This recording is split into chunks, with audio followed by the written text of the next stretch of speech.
Hello friends, आज मैं फिर अपने एक स्पेशल वीडियो में आप लोगों के साथ अपना एक विचार शेयर करने आई हूँ। जैसा कि हम लोग देख रहे हैं कि पुष्पा इम्पॉसिबल में कहानी जो है कई मोड़ से गुजर रही है और इसी में एक मोड़ है गोलू, आयुषी मैडम और महेंद्र का। तो अभी कहानी जो इन तीनों के बीच चल रही है काफ़ी मार्मिक हो गई है, काफ़ी इमोशनल हो गई है और कहीं ना कहीं मुझे लगता है कि कहानी में जो ये मोड़ आया है, जैसा कि हमने कल देखा कि फ़ोटो लेके गोलू जो है वो आयुषी मैडम के घर तक चला गया, क्योंकि कहीं ना कहीं गोलू स्पेशल चाइल्ड जरूर है लेकिन उसके दिमाग की जो स्थिति है वो काफ़ी स्ट्रांग है। अगर वो कोई चीज़ देख लेता है, समझ लेता है तो वो उसके दिमाग से निकलता नहीं है। तभी तो वो इतना अच्छा फ्लूट बजाता है और देश विदेश में इतने सारे कार्यक्रम भी दे रहा है। लेकिन इत्तेफाक से ही आयुषी मैडम का उसकी ज़िंदगी में आना कहीं ना कहीं महेंद्र के लिए बहुत ही गलत साबित हुआ है। अब देखिए कल किस तरह से गोलू आयुषी मैडम के पास फोटो अपनी लेके, बचपन की फोटो लेके चला जाता है और यहाँ दीप्ति और पुष्पा परेशान हो रहे हैं चौल में।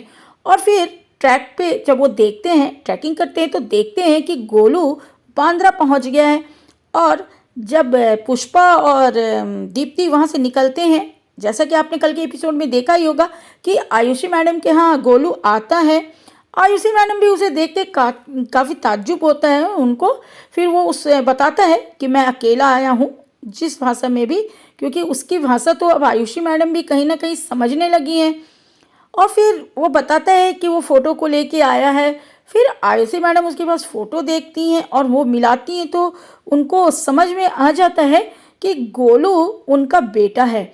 और ये सब होने के बाद जो आयुषी मैडम के अंदर में जो एक चेंज आता है गोलू को लेके, हालांकि वो गोलू को लेके तो पहले से ही इमोशनल है, उसे एडॉप्ट भी करना चाहती थी, लेकिन इस फोटो के मिलने के बाद कहीं ना कहीं आयुषी मैडम जो है पक्का हो गई है कि ये मेरा ही बेटा है। और इधर जब दीप्ति और पुष्पा आते हैं उनके फ्लैट में, क्योंकि वो समझ जाते हैं बांद्रा के उस जगह पे आके कि गोलू कहीं ना कहीं आयुषी मैडम के पास ही आया है, और तब पुष्पा और दीप्ति भी सीधा आयुषी मैडम के फ्लैट में आते हैं। और वहाँ देख के पुष्पा तो बिल्कुल हैरान हो जाती है कि आराम से गोलू आयुषी मैडम के साथ बैठा हुआ है और आयुषी मैडम उसकी तस्वीर हाथ में ली हुई हैं और उसे गले से लगाई हुई हैं। आप सोच सकते हैं कि जिस बात से पुष्पा, हमारी पुष्पा जिस बात से डर रही थी और चाह रही थी कि ये बात आयुषी मैडम को किसी भी तरीके से ना पता चले और ना ही ये बात खुले महेंद्र के ऊपर कि आयुषी मैडम गोलू की मम्मी है, पर इसे कौन रोक सकता है। भला जो ऊपर वाले ने तय किया है उसे कोई इंसान कैसे मिटा सकता है। पुष्पा के लाख कोशिश करने के बावजूद ये हो ही जाता है। आयुषी मैडम डिटरमाइंड हो ही जाती हैं, वो समझ ही जाती हैं कि गोलू ही उनका बेटा है और इसलिए उनका गोलू से इतना ज़्यादा लगाव है। और जैसे ही वो पुष्पा को वहाँ पर देखती हैं, तड़प के पुष्पा के पास पहुँचती हैं। हालांकि पूरे एपिसोड में कल दिखाया गया है कि पुष्पा जो है वो किसी भी कीमत पर आयुषी मैडम की बात सुनने को तैयार नहीं है।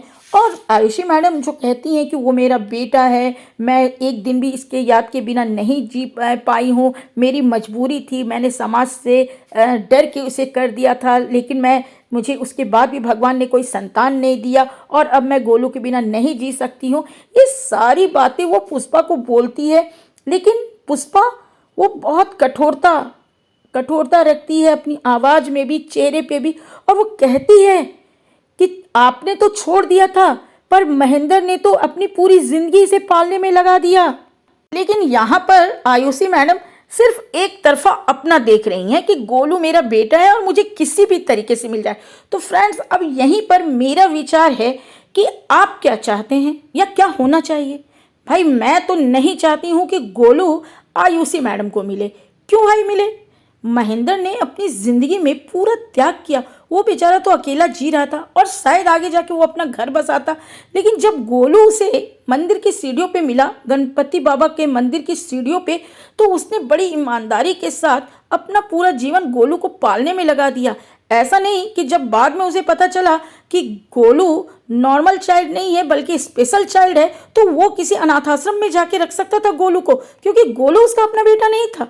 लेकिन फिर भी उसने स्पेशल चाइल्ड को पूरी लाइफ स्पेशल बना के पाला। और तब ये मैडम कहाँ थी, तब ये आयुषी मैडम कहाँ थी?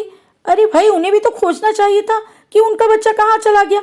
और इत्तेफाकन अब जब गोलू उन्हें मिल गया है तो वो अपनी ममता की दुहाई दे रही है। भाई, मैं तो आजकल एपिसोड देख रही हूँ तो मुझे बिल्कुल ही गुस्सा आ रहा है। और जहाँ तक गोलू की बात है, वो तो भोला भाला बच्चा है। लेकिन जहाँ तक कैरेक्टर की बात की जाए, एक्टिंग की बात की जाए, तो मैं आयुषी मैडम की तारीफ करूँगी कि वो बहुत ही अच्छी एक्टिंग करी है। लेकिन अगर न्याय की बात की जाए कि बच्चा किसे मिलना चाहिए, यानी कि गोलू किसे मिलना चाहिए, तो किसी भी कीमत पे आयुषी मैडम को तो गोलू नहीं मिलना चाहिए। क्योंकि अगर उन्होंने गोलू को मंदिर की सीढ़ियों पे रखा था दुनिया के लोक लाज के डर से, तो उस समय वो गोलू के लिए कोई और ऑप्शन भी देख सकती थी। उसे किसी अनाथ आश्रम में सही जगह पर रख दिया होता। ये क्या कि मंदिर की सीढ़ियों पे छोड़ दिया। गोलू की जान भी जा सकती थी उस वक्त, लेकिन महेंद्र ने उसे बचाया। और अगर आप पीछे के एपिसोड देखेंगे तो महेंद्र भी काफ़ी कठिनाई से गोलू को अपने पास लाता है। उसके पीछे भी पुलिस पड़ जाती है, वो भी काफ़ी। और जब उसे पता चलता है कि वो स्पेशल चाइल्ड है, तब भी वो उसे अपने आप से अलग नहीं करता है। ये नहीं कि उसे कहीं जाके छोड़ा है, वो उसे अपने कलेजे से लगा के पालता है। तो फ्रेंड्स, मैं चाहूँगी कि आपका वोट हमेशा महेंद्र भाई की ओर रहे, किसी भी कीमत पर आयुषी मैडम की तरफ ना जाए, क्योंकि मेरा तो सारा वोट महेंद्र जी के लिए है।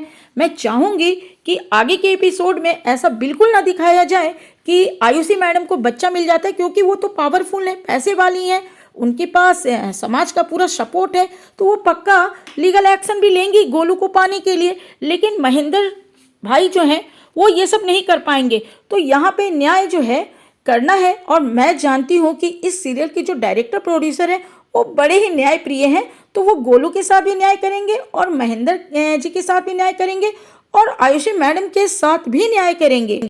अब रही बात कि अगर लीगल तरीके से आयुषी मैडम को गोलू मिल भी जाता है, तो फिर ये देखना है कि गोलू किसे चुनता है।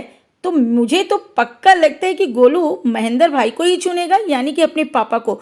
तो आगे का एपिसोड काफ़ी इंटरेस्टिंग होने वाला है फ्रेंड्स। तो आज की बातें बस यहीं तक, आगे आगे देखते जाइए कि पुष्पा इम्पॉसिबल में और क्या क्या होता है। तो फिर मैं मिलूँगी अपने आगे किसी स्पेशल वीडियो में। तब तक के लिए बाय बाय फ्रेंड्स।